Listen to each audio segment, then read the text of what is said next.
Jangan lupa subscribe YouTube channel Metro TV News dan pastikan untuk menyalakan lonceng notifikasinya. Benarkah 2 kali gempa yang terjadi pada awal tahun ini merupakan tanda awal bencana megatrust? Saya akan membahasnya bersama dengan Koordinator Mitigasi Gempa dan Tsunami BMKG, Daryono. Selamat malam, Pak Daryono. Selamat malam, Mbak. Pak Daryono, gempa magnitudo 5,5 yang terjadi di wilayah Pandeglang, Banten adalah gempa dengan magnitudo cukup besar kedua yang terjadi di wilayah Banten tahun ini. Waktunya juga cukup berdekatan ya Pak, hanya berselang 3 minggu. Ya. Apakah kedua gempa ini saling berkaitan? Tidak berkaitan, tetapi itu mengindikasikan adanya sebuah penyebab yang sama. Tidak 2 kali, tapi kita mencatat sudah 5 kali dalam waktu 5 tahun terakhir. Pada tahun 2018 terjadi 6,1, 2019 terjadi 2 kali 4,9 dan 6,9. Kemudian di awal tahun 2002 ini sudah terjadi 2 kali 6,6 dan 5,2. Jadi seluruh gempa ini merupakan jenis gempa intraslab ya. Ini menarik sekali karena dalam sebuah paper ilmiah yang diterbitkan dalam jurnal bergengsi Nature Geoscience itu menunjukkan adanya hubungan mekanis antara peristiwa gempa intraslab dan gempa subduksi megatrust ya. Jadi beberapa gempa yang berhubungan dengan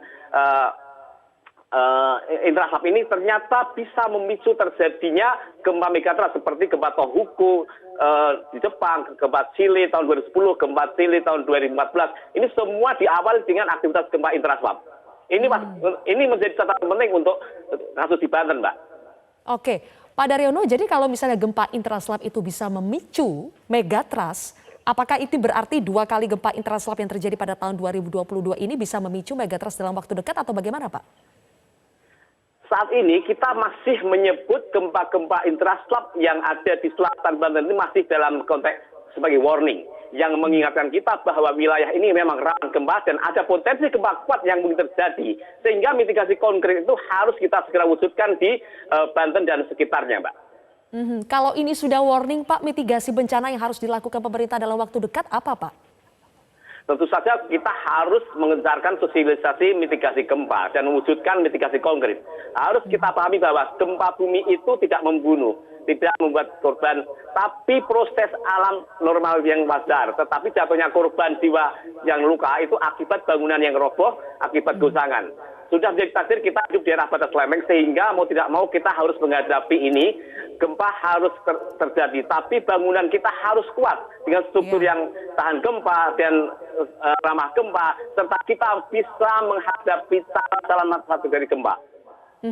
Oke, Pak, mungkin banyak masyarakat yang belum memahami apa itu bencana ancaman tsunami megatrust, disebut kiamat megatrust, yang banyak diketahui hanya ini siklusnya 200 tahun sekali.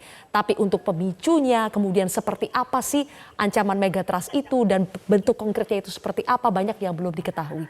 Nah, seperti apa, Pak, penjelasannya? Iya, jadi kalau kita melihat kasus yang di Selatan Banten ini memang hasil penelitian para ahli TB dan BMKG juga ada di situ menunjukkan adanya defisit slip di selatan Banten ini. Ada perlambatan penunjaman lempeng. Nah, adanya defisit slip atau perlambatan penunjaman ini menimbulkan akumulasi dan terbangun medan tegangan.